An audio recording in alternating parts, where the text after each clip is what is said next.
Thank you for joining the session today for Advance Your Product Analytics Strategy. This is going to be a session dedicated to helping you assess your maturity levels in the product analytics space and ultimately what to do with that information and where to go next.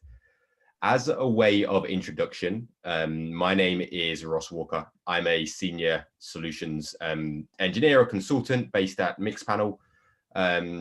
I've been at Mixpanel for around 2 years and I'm based out of our London office. So I work with our organizations, companies across the globe, but predominantly based out of Europe, helping them to understand their analytics, how they can track their users, how they can use that information to make product-led decisions and ultimately innovate and get that competitive edge in their market. Aside from that, got a keen interest in most sports, tennis and football or soccer. So yeah, that's a little bit about me. I'm going to pass over to, I'm joined by Mike, and I'll pass over to Mike to introduce himself. Yeah, thank you very much. Yeah, so my name's Mike Belcido, co-founder of Product Collective, which is a community for product people, product management professionals, really from all over the world. A lot of people know us for our conference series, Industry, the Product Conference. It's something we put on every fall, typically in the US, and every spring, typically in Europe. 2020 got a little different. We actually had our first virtual edition this past fall, and our virtual edition in the 2021 will actually be in the springtime. So that's coming up. You can check it out at industryconference.com/virtual. But aside from that, I also am the co-host of Rocket Ship FM, which is a long-running product and entrepreneur podcast. We're coming up on almost 500 episodes. So we've been featured. Actually, the last season was featured by Apple and Spotify, and it's a lot of fun. We have our 10th season coming up in just a couple weeks. And then, yeah, I kind of called out that person from Austin, Texas earlier because I'm a big barbecue guy. I love to barbecue and have a couple smokers at home. And this past Thanksgiving, tried my hand on turkey for the first time, and it came out pretty good. So yeah, that's a little bit about me. And then also with us is Sam Richard from OpenView. Hi, everyone. I'm Sam Richard. OpenView is a venture capital firm. We invest in expansion stage startups. So anyone who's looking to raise an A or B round or has gotten that product market fit. We're different in that we have a value add team. So my team helps portfolio companies as well as some prospects with go-to-market strategies. Some of the companies I work with are Calendly and Logs.io, helping them figure out, how do we expand to new markets? How do we double down on what we call product-led growth? And how do we sort of build new products that will be really valuable for our customer base? I'm sort of our in-house expert on the customer journey from sort of acquisition to expansion and product analytics. It's great to be here. Over the next 45 minutes, we got a lot of ground to cover. But first, what we're going to look at is we're going to break down the concept of what product analytics maturity means and what it is. Second, we're going to review the various stages of maturity. We're going to share some examples of what it looks like for a company to have non-existent product analytics maturity, all the way through to that expert level of maturity that really kind of enables them to stand out and make those decisions that matter. And then finally, we're going to share with you why all that matters and why you should care about that. And then, as Mike mentioned, at the end, we'll have a little bit of time for Q&A. So please do use that Q&A section to ask any questions that you may have. Now, when we first had everybody register to attend this webinar, we asked where people felt like they fit on the product analytics maturity scale, if you will. Everywhere from, asking what level you are, whether you're non-existent, maybe in your organization, it's just not being used at all. There's a very slim subset of people where that's the case. But most people felt like they fit into that novice or intermediate stage, maybe using some data, but maybe unsure if we're, doing all of the things with the data that we maybe should. So I think that's great. Most people fitting into that novice and intermediate stage. Hopefully you're going to learn a lot from this webinar. We did see a small sliver of people that felt that they were in the advanced or expert stage. So next time I invite you to call out who you are and you can help run this with us. That'd be cool. You'd probably take my spot. But no, in all seriousness, it's great to just have a baseline of where everybody's from. And yeah, hopefully what we're about to learn is going to be really useful. All right, so as Mike mentioned, we were going to have a few questions and quizzes to keep everyone super engaged during this webinar and to get a better understanding of the group's knowledge on the topic so that we can sort of tailor our responses to that as well. So this is our first question. So if you want to get started, you can type in the chat how your team is making product decisions. We'll make a few, examples. I think are, being mature is really about relying on the data. Maybe you're making product decisions based on gut. So where do you feel like your team is making product decisions today? And I'm seeing some responses in the chat. Yeah. By the way, if you do list it in the chat, do it to all attendees too, so everybody could see your answer. I see one answer though is by committee. Yeah, that might be a common answer, right or wrong. Yeah, and sometimes sometimes feelings can sort of help you form a hypothesis that you have by data. But I've definitely been in organizations where everything is very feelings based. Seeing some other answers come in here. Dictated by the key stakeholder, not informed by data. I'm sure you love that as a product person. I'm sure that you think that's awesome. Company CEO in sales. Okay. Maybe not coming from a product-led organization, but these are real answers, right? Like these are things that we often have to deal with. Stakeholders and data testing, user feedback and industry knowledge from leadership, mix of data and user research. So we're seeing a lot of different things. Sam, are you surprised by any of these? No, not at all. I'm actually surprised to see as many data ones as I'm seeing. So that's great.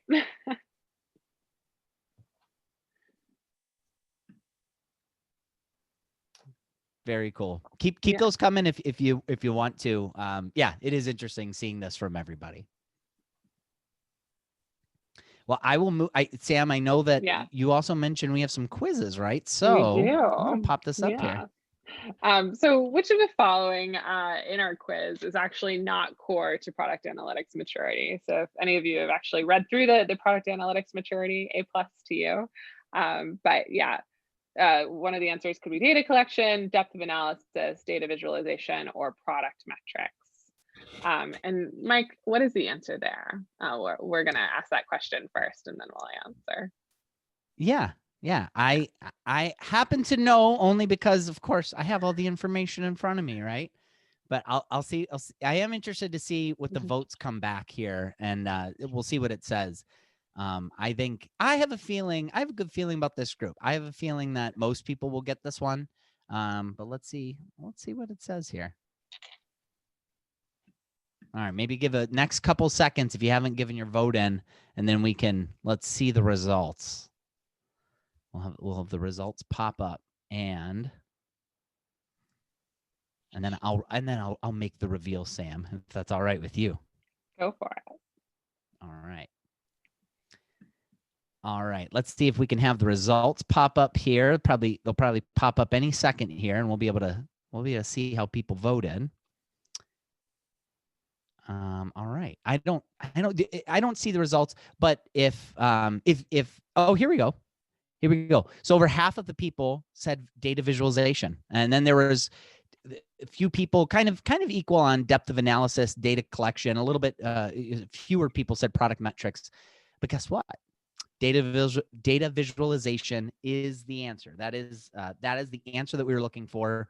When it comes to the actual pillars of product analytics maturity, it isn't data visualization. We're going to get into that in the very next slide, kind of going over all of those. And let's see here. Yeah, so we see the 4 pillars here. It's data collection, depth of analysis, collaboration, product metrics.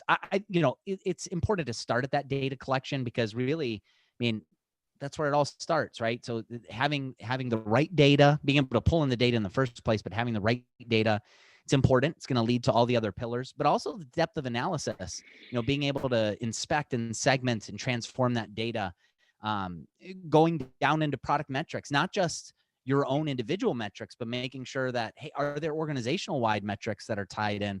Are our focus metrics tied to those organizational metrics? And then collaboration, not just within our product team, but actually the rest of the organization too. So again, we don't see data visualization here, but it's not to say that it's not important.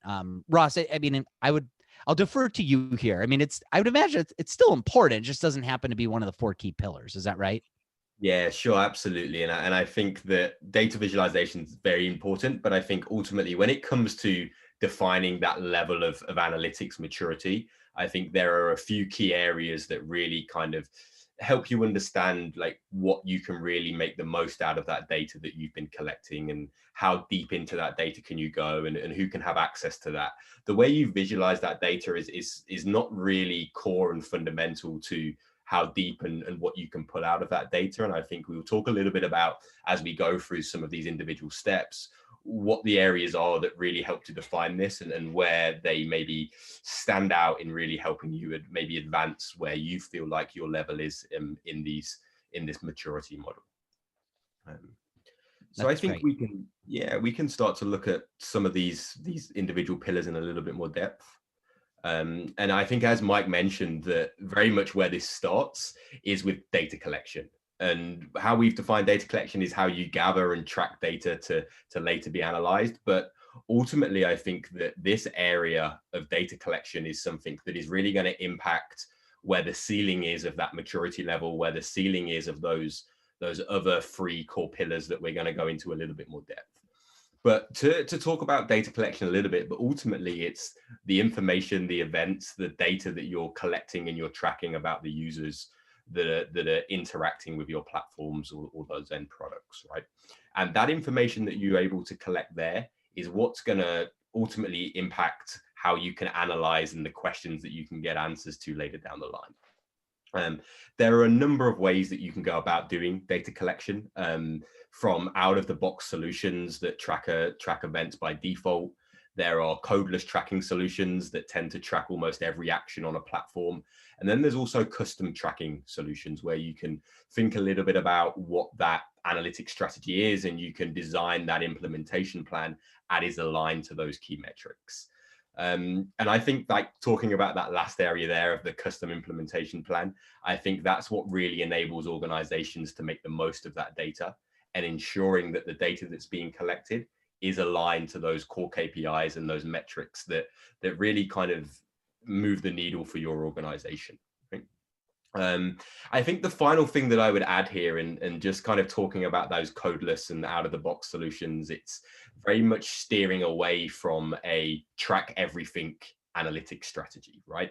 I think in the past, what I've seen is, and we work with a lot of organizations that have gone through this process, it's that tracking every action is going to create a noisy analytics project. It's going to create a very noisy analytics strategy, and it's going to be more difficult to pull out those metrics or those insights that really align with the success or the movement of those key metrics within your organization. Right? So that's a little bit about data collection. I just want to maybe pass over to Sam or Mike to see if there's anything that they really want to add in this key pillar here. Yeah, I think Ross covered it really well. I think that we've sort of moved away from this sort of very technically focused plan of data collection, and we think a little bit more about the customer. So, one of my favorite ways to sort of work with a portfolio and get them to start thinking about tracking is to, first of all, get some coverage on that user journey. So as a user is signing up for your product and they're coming through and they're discovering how to use the product, what does that journey look like? And are you sure that everything is being tracked there? Because ultimately the majority of your KPIs hopefully are related back to your customer and their use or lack of use of your product. So you want to be tracking them, and you want to sort of do it in a very structured way, so that as you continuously add to your product, you're also adding that tracking, in the hopes that users will be using that just as much as they have the original journey. But I think it's most important to note that there's a lot of work required here up front, and a lot of folks will use like a project manager or something like that. But it definitely pays off, because if you're putting garbage into an analytics product or to an analytics team, you're going to get garbage out, and you're constantly going to be sort of butting heads up against this fact that we don't have the right tracking implemented, or we don't have the right metrics for that, or we don't have the right events in place, and it's going to be really frustrating. Cool, perfectly. Thank you for that, Sam. 100% agree, and that's a great summary. So moving on to the next pillar, what we have here is depth of analysis. And depth of analysis is the process of inspecting, segmenting, and transforming data. But what it's really looking at here is what insights are you able to gather from the data that we've collected, right? So talking about how data collection can ultimately impact everything, these other pillars that we've got. we've collected all this great user data, we've looked at those user journeys. Can we really now start to ask the questions that we have of that data to, again, pull out those insights that are important to you and you as individuals and your organization? And just to kind of give you some examples of that, it's kind of like through the data that you've collected, are you able to create the cohorts or segments of users that you require you to kind of make the decisions that matter, right? Are you able to track how those groups of users are changing over time? And I guess, are you looking at monthly active users, weekly active users, or are you looking at high level page views, or are you digging into some of the most complex user journeys and combining that with A/B tests across different acquisition channels, right? I think depth of analysis is really looking at how deep can you pull those insights from all of that useful data that we've collected. And it's ultimately getting answers to as many questions as you've had of the data that you've got, right?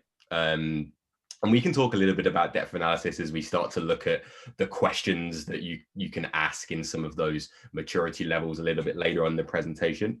But before we move on, just maybe want to hand it over to the guys and see if they have anything to add on depth of analysis.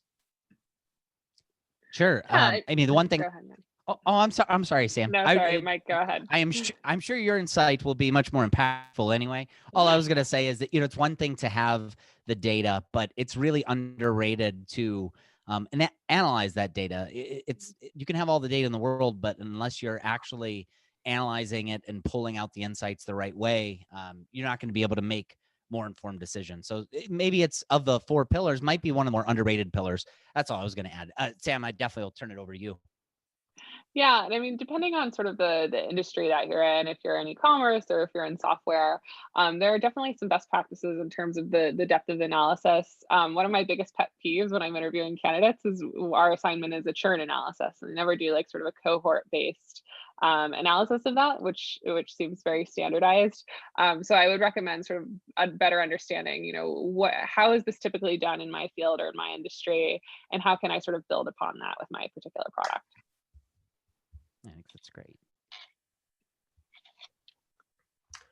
Perfect. And moving over to the next pillar, this one is collaboration, and collaboration is essentially how accessible and usable the tool is for everybody.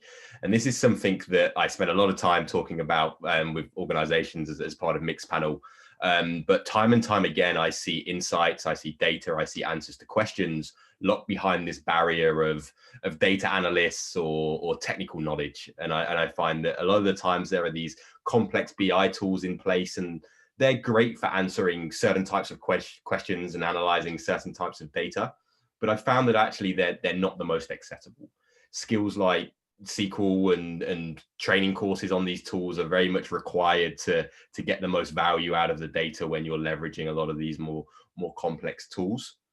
So when we talk about collaboration, what we're really talking about is actually how many people can you make this great data that you've collected and you have this depth of analysis, but how many people can actually come in and ask the question that they need to and get an answer to that? And I think that I've spoken to organizations where we have analysts, we have product people, we have marketeers using that data, but they've also made that data available to customer success, support, sales. And I think that's what really talk about this concept of democratization of data, but I think that's what really shows we can talk about the maturity levels later, but it's what really talks about these high levels of maturity in ensuring that everybody can get access to this great data that we've collected.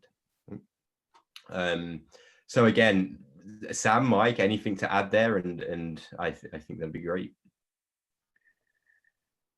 Yeah, I mean, so one of the core pillars in terms of being product led, which is something that OpenView talks quite a bit about, is really sort of that democratization of data, which you were talking about, Ross. But if you're a customer success representative or a salesperson and you don't understand what the person that you're talking to is actually doing in your product or has done, that's led to them to having this conversation with you, how are you going to have a valuable conversation with them, and how are you going to sort of sort through the noise is always my key question. And I think honestly, democratization of data is really a differentiator for a lot of businesses. Think about the last support experience you had, whether or not it was positive, really had to do with the context and how much information they had about you as a very busy person.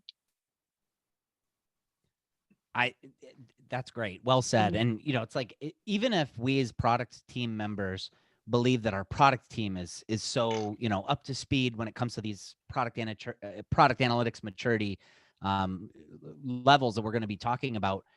Think about it. We don't necessarily want to have meeting after meeting with all the folks in our organization, you know, hey, can I get the data for this? Or can I get, imagine all those meetings. So if the more that we're able to empower the rest of the organization to be able to do something with the data, the better off we'll all be, right? So I know that let's see, we've got one more here to go through, and that's product metrics.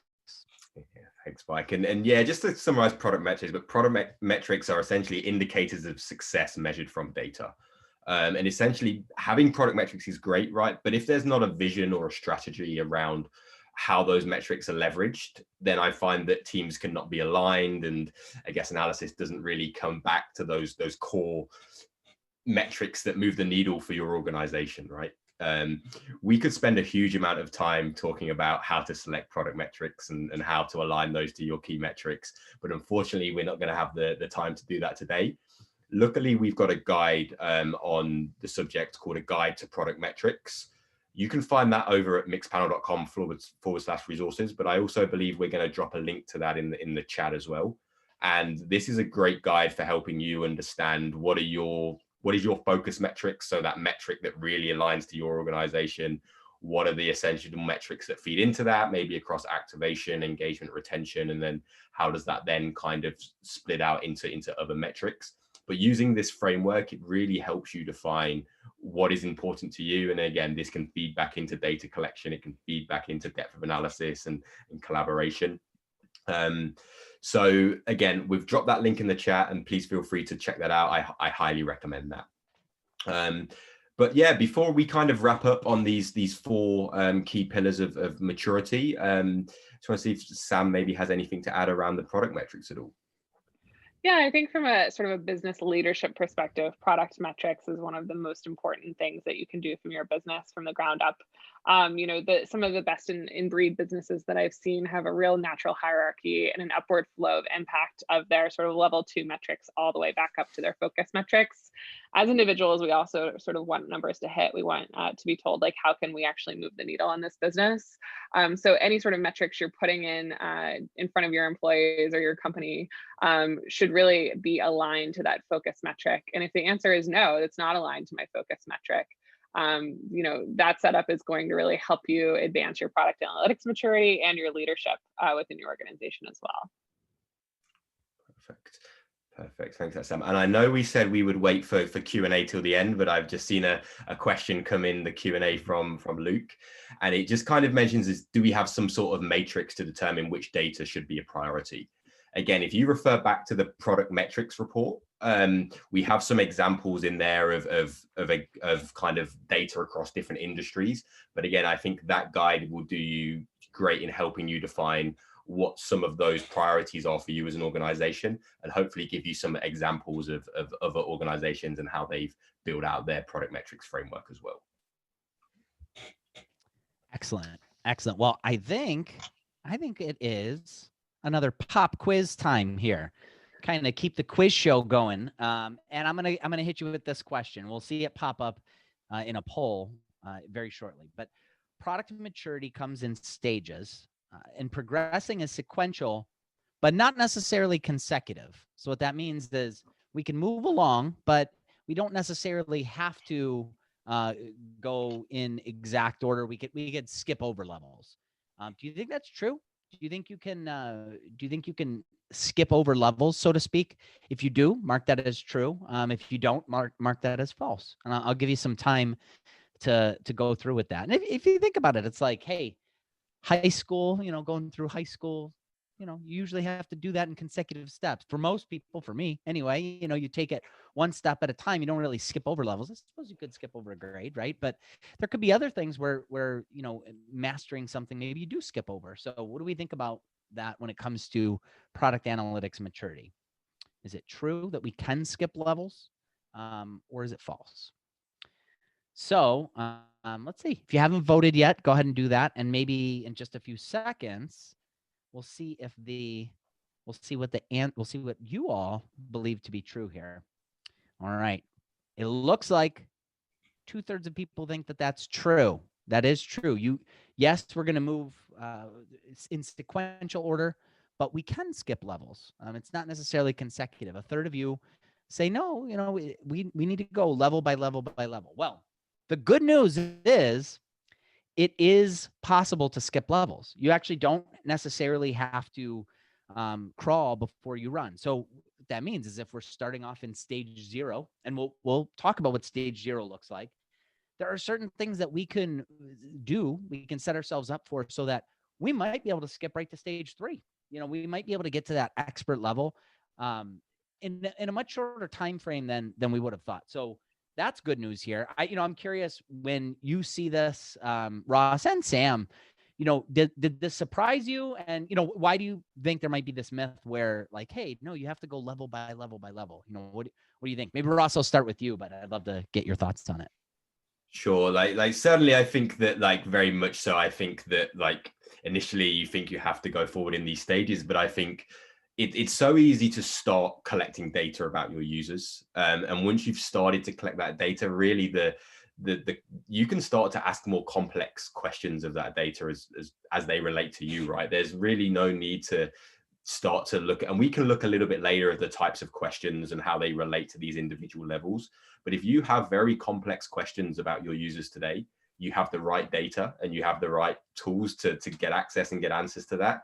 There's really no need to go into these steps that aren't at your level yet. So if you have the answers, you have the questions, you have the data, you should be asking these complex questions to really pull out those valuable insights to you as an organization. I also think that, there's sort of a culture of thought leadership, hero worship, especially in the software industry, where, you want to learn from experts who sort of establish companies. Like, I look towards companies like Atlassian, Shopify, those guys. And sometimes it's really hard to see, like, perfection and then figure out how to get there. And I'm challenging myself, especially in 2021, to really start to acknowledge that messy middle a little bit more. And I encourage you guys to find that content and share it with me if you can too. I love that. Well, thank you, Sam. I want to show some of these tools here. We've mentioned tools before, and there's great tools. Obviously, we're on this webinar with Mixpanel, right? Mixpanel is an amazing tool. It allows us to access data that it would be really hard for us to really get our hands on, and the rest of the organization's hands on. But you see some other providers out here that provide different data. I'm curious, Sam, I'll direct this question to you, but Ross, feel free to speak up if you'd like as well. But when you see these companies here, these different tools that exist, what goes through your mind? I'm curious also, like, we're going to talk about the levels. Does using any one of these tools, does it sort of dictate what level we're going to be on, or is there really more to it? Yeah, I actually tend to think of them in terms of stage as well. Specific tooling is sort of great out of the box for a certain stage of company, and almost helps you too, because it keeps you incredibly focused on the metrics that should matter for your business. But I've sort of felt myself as a practitioner sort of, stepping out of a product or needing to sort of level up. So I do feel like the tooling and the stack that you have is definitely a driver of maturity. So rather than sort of like hitting roadblocks with certain tools that only track default activities, take the time to customize and identify the events and properties, and all of that user data you want your product to track. And if it's not able to track that, you've probably grown out of it, which is totally fine. And I think that's a really good thing. But you want to build a tracking strategy that aligns really closely with your product metrics and business objectives. And if you're using tooling where you really have to hack it all together, then it might be time to sort of reevaluate your stack and to sort of level up to, you've leveled up as a business. So how can you level up your stack as well? Excellent. Ross, anything more to add here? I think very much agree with Sam, and I'd say that we look at these tools, right, and ultimately all of these tools are slightly different. They all analyze a different type of data, maybe some strengths lie in some areas, some strengths lie in another. So it's ultimately making sure that you have the right tool for the type of data and questions that you're asking, can ultimately also make sure that more people are leveraging that data, right? I find that that's something we spend a lot of time talking about at Mixpanel. It's that if your tool is maybe requires some of those technical skills that don't lie in all of the organization, you might submit a ticket to a queue to get some data, and actually by the time you've received that data, it's out of date, right? And you can't be quick, you can't act very quickly on these insights. So making sure that there is tooling in place for people to pull the insights they need when they need them, I think comes mainly back into that collaboration piece of the pillars that we spoke about. But again, I think it's a huge part in helping you understand how you can get the most out of your data. So I'm most excited about product analytics maturity. So I'm gonna go a little bit deeper. This is my favorite part of the next panel report. So, from non-existent to novice to intermediate and lastly to expert, we're gonna take a closer look at what each of those means. So as you can see here, non-existent is super self-explanatory. It just means that you're not actually tracking anything. You have a product, but there's nothing being tracked on it. There's no data collection. There's no metrics whatsoever. Ross, I mean, you're sort of interacting with a lot of different companies who are more curious about this. Do you feel like it's these companies don't have any tools available to them, or is it more of a cultural thing? Yeah, I think it's not the fact that the tools don't exist. It's ultimately the fact that they don't have this discipline around using data to inform a lot of decisions, right? I think that ultimately in this non-existent level, I think that there's no kind of signal or no insight that's too small. So it's very easy to start tracking information. It's very easy to move away from this non-existent level. There's a lot of tools out there, and low data volumes that are often tracked for free. So businesses can very quickly move to any of the following stages, but what they really need is that commitment of using data to improve the product, right? And that's where we're really going to see these step up from that non-existent stage. And the more buy-in that organizations have at every level, I find the more powerful data becomes, the quicker it is to, and the easier it is to move to these more advanced stages. Now, moving on to, stage one would be novice, right? And many of you mentioned that you felt like you fit into this category. In this category, it's not as if we don't have any data, right? We have access to data, but there isn't necessarily as much of a widespread commitment to using that data in decisions that we're making, whether we want to or not, whether it's sort of by design or by practice. So Ross, that's sort of the I guess the bare bones of it, but I'm wondering if you can expand a little bit and maybe just share like an example of what else companies might find themselves when they're at this stage. Sure, and I think what we tend to see at this novice level is organizations that are comfortable with Google Analytics or other marketing tools. And what I've seen is that many times these organizations or businesses are trying to hack product metrics for the most part, and understand product usage and understand answers to questions that those tools really aren't designed to kind of surface, right? And I think just to give you some examples of those questions, we're looking at things like, what is that overall conversion of your product, or how is acquisition, how are you acquiring your users, where is that traffic coming from, what pages have the highest views, and what is that overall traffic? I think that these type of metrics are typically maybe what you describe as marketing analytics, help you to understand how you are attracting users, how you're converting customers. But really when we start to move to those next level and dig into product analytics a little bit more, we're looking at how those users are engaging with your product, what's making them retain, what type of groups of users, and how are they performing, how are their journeys differentiating. So I think there are a lot of kind of elements I see consistent of the novice stage. Sam, I don't know if you have anything to add there at all. Yeah, I mean, I think, going back to your point, Ross, about discipline, I think one of the hardest thing is going from 0 to 1, because that's more of a culture thing than a tooling thing. But, it's clear when someone actually starts at stage 1 that they have that appetite for data and to keep maturing. So I think the real next step is really sort of building that, that internal metricing that I was talking about, so that you can better lead your organization with data. You start asking those follow-up questions in the analysis. So that's what you really start looking for is, Why are users dropping off? Who are my power users? What's causing them to stick around? What's not causing them to stick around? Those kinds of questions. And that's really how you get to the next stage.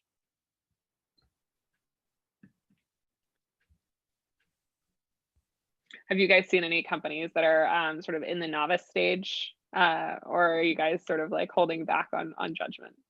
Sure, I think I've seen a few that are in that novice stage, and I think that's we can have a lot of those conversations of how we can help them start to dig a little bit deeper into product metrics, right? I think a lot of people have a level of comfortability around marketing metrics, but really taking that next step into product analytics where they can start to dig a little bit deeper is when we start to kind of, again, go from that novice stage over into the intermediate stage. Mm-hmm. And I've been a part of companies that are part of that novice stage, but I'm gonna save those stories for some other time.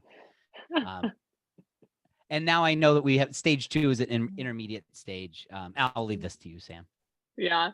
Well, so the intermediate stage is where data is becoming more important, but it's still not necessarily used to guide the product development process, at least in like a, in a strategic way. If data is becoming important at organizations, why do you feel like, Ross, it wouldn't actually be used for guiding product development? What are some of the hurdles you see? Sure, yeah, and I guess what I see here is that at this stage, businesses tend to have the data that they need to get those answers, right? So they've collected all that data, but what they're really struggling is to get the most out of it, right? And I think spoke a little bit earlier around kind of technical barriers or getting stuck in a queue to get an answer to your question. And I think this is behavior that I very much see at this level. It's where data collection, maybe tooling exists, but actually to get that information, to get that data into the hands of everybody that needs it in the organization quick and efficiently, there tends to be a number of barriers that stand in the way of that analysis. And also I think that organizations tend to at times maybe use codeless product analytics here, and they're tracking every individual action. So again, they have this wealth of data, they have this wealth of information, but pulling value out of it, pulling crucial insights out of it is a little bit more difficult. Right. And I think just to kind of give some examples of the questions that get asked at this level, we're very much looking at kind of advancing these questions a little bit and looking at, well, actually, how many daily, weekly, monthly active users does your product have? What is the average retention rate across those user base? What feature tends to have the highest adoption?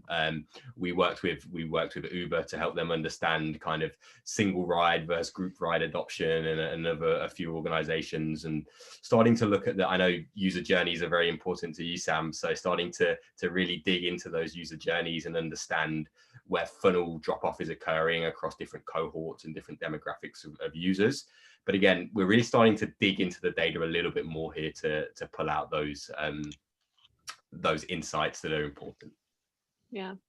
Well, so what I'm really hearing is that in order to progress out of this intermediate stage where I just see a lot of companies sort of sit, you really have to acquire buy-in almost from the executive team or from leadership of the organization for data democracy. So to get those insights that are being found by the team and the folks who are interested, and lay the groundwork for an analytics strategy and strategic implementation across the business right from the start. I think you're right on with that. Yeah, this is sort of the stage where we might start to see this. It might start to feel advanced on the product team side, but really getting to permeate this to the rest of the organization. This is where maybe some people sort of stop short. But if you can get to the advanced stage, I mean, this is where really data analytics maturity exists, not just within the product team, but really now all parts of the organization. This is where, data is being used to make decisions, maybe on the customer success side, maybe even on the sales side, because they don't have to come and ask you, about getting data. They have access to the data. They even know how to use that data. Ross, want to kick it back to you. Just kind of what else happens at this advanced stage? Seems like a stage we want to be at. Absolutely. And again, we're starting to look at more complex questions, but what I also start to see at this stage is, I guess, businesses, organizations using multiple solutions, right? Looking at maybe how attribution, engagement, experimentation tools are all combining and getting that holistic view of the user. So think about using tools such as Braze, Iterably, Optimizely, AppQs, and essentially combining that data to get this holistic view of how users are performing across your platform. And again, to give you some examples there, we're starting to look at, well, how have we acquired our users, and how do those different acquisition channels ultimately affect conversion downstream, right? Or starting to look at how your power users are different from your casual users, and where they're changing the funnel, and maybe how they act across different A/B tests that you have started to surface through different tools. So we're really starting to use different types of data, combine those types of data again to give us more answers to questions across different types of users, different performing users, and ultimately get a good understanding of the engagement of the platform. So, if there is a stage after advance, and I know there is because I've seen the slides, but what else do companies need to consider? To me, and as someone who's a practitioner and who works with a ton of startups from a lot of different phases, this feels like the holy grail. Like, this is what we're trying to get all of the companies to. Yeah, Ross, what are your thoughts? Yeah, absolutely. I think that kind of like moving to expert product analytics is kind of means that you're digging into that data, you're understanding the impact of individual campaigns, individual feature updates. And I think to achieve this expert stage, all the parts of the process need to be automated by a quality tool. They need to really help you pull out those insights very quickly. More importantly, the product analytics and metrics should be guiding all, and not just most of those product decisions, but they should be data informed at every level of those decisions that you're making. And we can dig a little bit more into the expert stage now, and I can maybe, I don't know if Sam, there's anything you want to add on this final stage at all before we dig into that. I think it's really important that product analytics and metrics are guiding all, not just most of the product decisions. To me, that's sort of the biggest shortcoming that I've seen. But at an expert level, I think that's when companies start to implement machine learning and data science. I've seen a lot of folks sort of do it too early, and it can be very noisy within their organization as well. Yeah, and I kind of, to add to that, I think one of the things that I very much see at that expert level is around, I guess, talk about this Facebook or this key metric a lot, right? Where Facebook talk about having 7 friends in 10 days is I guess a value moment or a criteria that really kind of generates an engaged, highly retained user. And it's really about, are you able to easily surface what your value moment or your value criteria is that moves the needle for your organization, right? So it's really going that extra level further, understanding what those value moments are, how to pick those out, and understanding, well, actually, how are they changing and how are they moving the needle of those important business metrics that we have. We have a wide variety of questions that are available in the report that help you understand at the expert level and the advanced level. So I kind of recommend, to understand a few more of these individual questions at each of these levels, you go and check out the report. So yeah, I think that's a little bit of a summary of some of the questions at that expert level. That's great. That's great. Ross, I know we have a few more slides. We're coming into the home stretch. When people get to the expert level, though, the work's not done, right? I mean, we still need to make sure we can maintain expert status, right? Anything you wanted to quickly add there before we take everybody home? Yeah, absolutely. So there is work to be done to maintain that spot at that expert level, right? And I think that ultimately employees, organizations must keep up to date with changes in your product analytics platform. So they always know what new metrics are being tracked. New team members are always onboarded to product tools to help them get the most out of this data as early as possible. And if you're releasing new features, ensure that they're all being tracked so you can ultimately then measure the impact of those marketing campaigns or those new features that are being released, and feed that information back into the product analytics tool to determine, well, did that marketing campaign actually have the effect that we wanted it to? Did that feature release actually move the needles on those metrics that we really cared about? That's great. That's great. Well, those are the stages. Now, these are questions that you can answer at each stage, and I'm going to go through every single bullet. No, I'm just kidding. I'm not going to go through every single bullet here, but we wanted to share this slide so that when we share everything afterwards, you have this resource for you. You have this resource of different questions that you're going to be able to answer at each individual stage here. So this is you could kind of take a glance here at the types of questions you will be able to answer, but this is this would be a good sort of companion to kind of keep going back to. And you know, I think we might be able to PDF this, it sounds like. So this is something that could also be shared beyond the recording as well. You know, what I want to do is I want to finish with one last quiz. I don't want to, you know, again, I put you through a lot of quizzes already. None of this is graded though. But answer me this one last quiz question. How does knowing your product analytics maturity, how does it matter? You know, and maybe it matters for all these reasons in part, but which answer would you choose? You know, why does it matter most? Would it be A, to innovate faster, have better forecasting, more simple reporting? B, build the right things, empower teams to move faster, move the metrics that matter to your business. C, alignment with product and engineering. Or D, innovate faster, use metrics daily, and free up engineering time. Again, maybe it does all these things, but where do you think it makes the most impact? Which would you choose? So we'll see. We could see the poll popping up right here. Go ahead and vote. You give it a quick vote, and it'll be interesting to see where the answers are. I know the answer already, but I'm not gonna give it away quite yet. So go ahead and vote here, and I'll give you a few more seconds to vote. And then really there's only a couple more slides after this. We want to get to your questions. So if you've already voted and you're kind of waiting here, feel free to load up that Q&A section with questions. We're going to get to some, but you know, we also can continue the conversation after this as well. All right, we'll see if we can see the results here.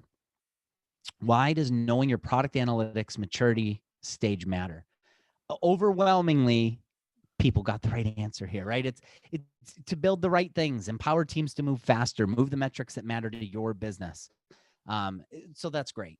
That really is at the heart of why we're doing all this. So what does that really mean? So with building the right things, you know, it can mean everything from keeping users engaged and satisfied by improving all aspects of the product experience. You know, it could mean using data optimize onboarding flows, re-engaging those user groups that used to be inactive. That's what we're talking about. Those are the things we're talking about when it comes to building the right things. Empowering teams to move faster. It's making sure that we can keep up with customer expectations, which are always changing, right? But we could keep up with those expectations by constantly learning and improving the products, using insights that are actually real time. So teams of ours aren't relying on us to provide them with data, and then by the time they actually do something with the data's changed. No, we're able to empower those teams to have the data at the right time. And then moving the metrics that matter to the business. You know, we've talked about those focus metrics and how if we're all on the same page as an organization, those focus metrics should lead up to those organizational metrics. So when we talk about moving the metrics that matter, those are the types of things that we're really talking about. Yeah, and just to kind of, just to kind of summarize this a little bit, I think product analytics maturity doesn't look identical for every organization, right? But there are factors that everyone should take into account before deciding what product analytics software is best for them. And I think just to kind of give you a little bit of a summary of some of those reasons that you should really think about, it's what is that end game for you, right? So what are the questions that you're hoping to ask of that data is really going to help you understand, well, which tool is going to be right for helping us to do that analysis. And then you're going to look at who's going to be using that tool. So coming back to that collaboration pillar, I think that anyone who wants product data should have access to it. So therefore, you should prioritize accessibility and make sure that the people that want to use that data can get answers to that. Also, you need to have a kind of and hopefully this session has helped, but really know where you stand as part of the product analytics maturity model. Is really, again, going to help you understand what questions are you going to ask, who's going to use that, and what tool should really help guide through that. As well as where you're heading. So understanding where you are now, understanding where you want to get to in the future, again, is going to help you determine the type of tool that is really going to help you get the most out of the analysis that you're looking to do. And then finally, and I know some of you have put some comments about this in the chat already, but that's who's on board. ultimately, if you're one of the only ones that's excited about product analytics and maturity, then you have some work to do evangelizing internally, making sure that everybody involved in product development understands the value that they're going to get out of collecting this data, analyzing this data very quickly and easily, and making decisions based on that. Thank you for that, Ross. And I know I stopped sharing here because we wanted to open up to questions. And I know we've already gone through, a lot of this presentation. We're almost coming up to 2:00, but I wanted to at least ask a couple questions here from the audience, and there are a few. So let's see. One of the questions that one of the attendees asked was, what organizational structures have you seen work well for product analytics teams? Whether it be reporting into product, business operations, data science. What comes to mind when we're talking about organizational structures that work well? Ross, I'll start with you. Yeah, so I think that I've worked across a number of different organizations and seen a number of different structures. So I think that product is where we tend to have a conversation a lot of the time, but we also very much see that being guided by business ops, by data scientists, by analyst teams. And I think that, not to kind of deflect the question slightly, it's as many people that can kind of be getting involved in this data as possible is only an added value to this. So I can't really give you any specific organizational structure, but what I would suggest is that kind of getting that culture of data across every area there is really what's going to start to promote the use of data-driven decisions within the organization. Yeah, in my career, I think product analytics organizations naturally really fall under product. But, I would say sort of from a team structure perspective, I've seen a lot of folks who sort of are very analytically driven, but what I like to see on those sorts of teams is sort of more of a growth mindset. So someone who sort of has a background in product or who has a background in go-to-market, who could be really helpful in sort of like steering the metrics and making sure they're making the right decisions from a go-to-market perspective as well.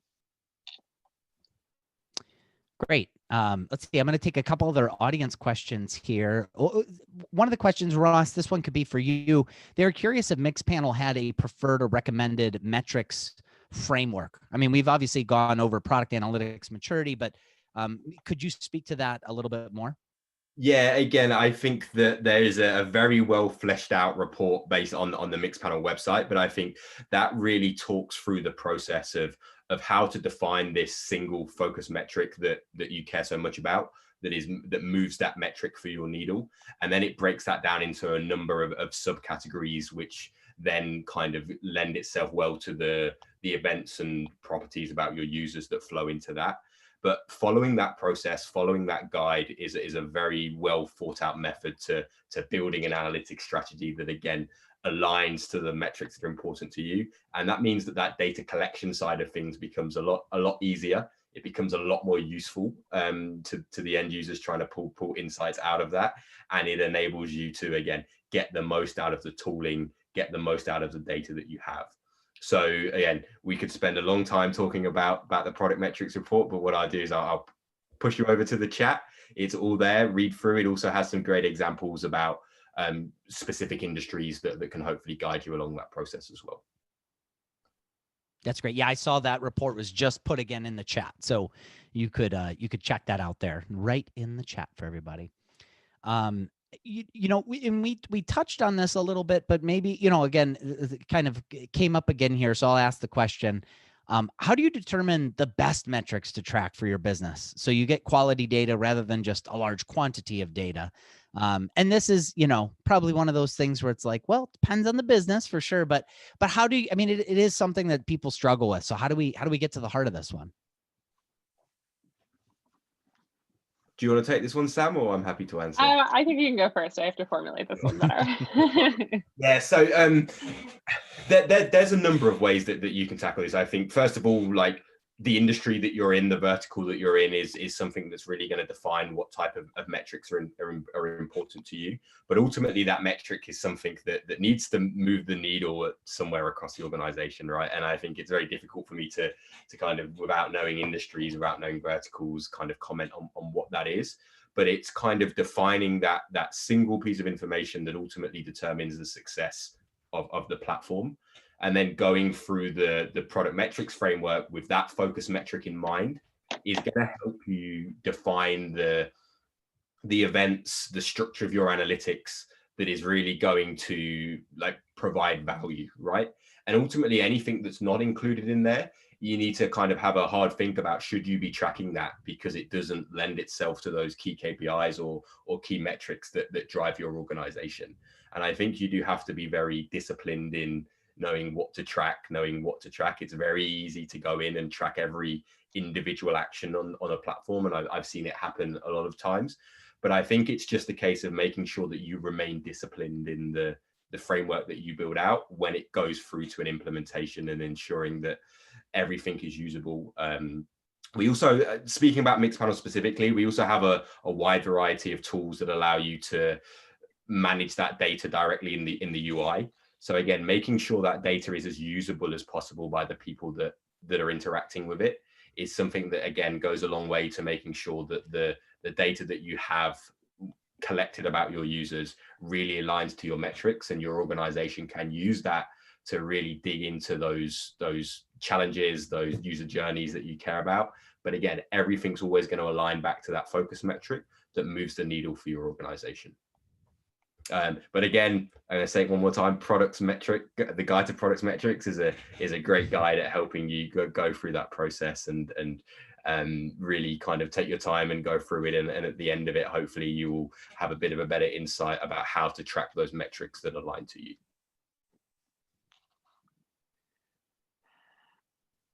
Awesome.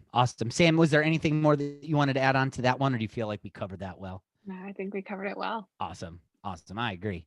Well, awesome. You know, it's 2 o'clock Eastern right now. So it's been an hour. This has been hopefully really helpful for everybody. I appreciate everybody's time for this one. And Sam and Ross, I just want to say thank you for letting me run this with y'all. This was a lot of fun to do, for sure. Perfect. Thank you, Mike and Sam. It's always a pleasure to talk. And thank you for you guys as well, as always. Absolutely. And I was going to say, if anybody has questions, a couple questions we didn't get a chance to get to, but we're still happy to answer more. So what we can do is, when we send the information to you, you're going to get this recording. Feel free to just let us know what your question is. You know, I know Ross's LinkedIn we shared before, all of our LinkedIns we shared before. We're all happy to keep the conversation going. You could find us on social that way, so we could keep that conversation going. So we appreciate the time, and yeah, just for everybody, thank you very much for being a part of this today.